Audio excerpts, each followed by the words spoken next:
जमिनीतला सेंद्रिय कार्बन आणि जीव का कमी झाला? ही जमीन दिसते आहे, पण यात जीव आहे का? नमस्कार शेतकरी मित्रांनो, ॲग्रोनॉमिक फर्टिलायझर्स कंपनीमध्ये आपलं सहर्ष स्वागत. पूर्वी जमिनीत सेंद्रिय कर्ब भरपूर होता.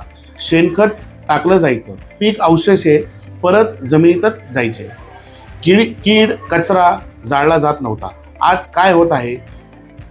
काड जाळली जाते, शेणखत कमी झालं आणि फक्त रासायनिक खतांवर भर दिला जातोय. परिणाम काय झाला?